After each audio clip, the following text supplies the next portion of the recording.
Isa sa pulo ka Chinese nationals nga ginaligar illegal aliens na kilala na sa National Bureau of Investigation 6. Ini ang gintutukan ni John Sala.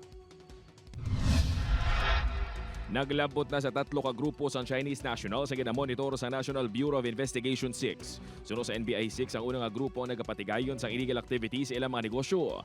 Ay kaduwang grupo naman ang ginalakipan sa napulo ka mga Chino nga ginaligar may mga peking nga dokumento kaangay isang birth certificate kag Philippine passport sa pang hindi kabalo mag-Ingles o kon Filipino. Ay katlong nga grupo naman ang wala na ginatag pa sa NBI 6 sa pangginpalabot man ini sa ila sang isa ka informant. Padayon pa ang validation sang NBI 6 sa mga natipon nga mga impormasyon. May nakuha naman ang NBI nga ngalan sa isa sa mga Chinese national.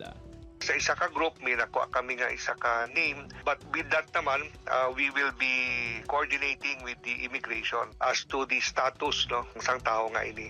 Pila sa mga namonitor nga illegal activities sa mga Chinese nationals sa mong pag-operate sa mga negosyo gamit ang dummy nga ngalan.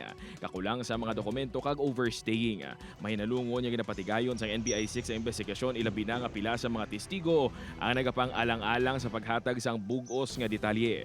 Because I want to talk to that person personally to get further details. Kaya kulang ang mga ginapanghatag niya, no? So, hindi kami kahulag pa. That's why I want to talk to that person. As of this time, we're still convincing him to talk with us. Pila man sa mga negosyo sa mga Filipino-Chinese ang gintinguan sa news team sang reaksyon, apang nagpaiway na sila nga mag-atubang pa sa kamera. Apang suno sa ila, apektadong ilay negosyo bangod sa pag-ulhot sa mga Chinese national nga naganegosyo kag nagabaligya sa mga baratohon apang substandard nga mga produkto. John Sala, One Western Visayas.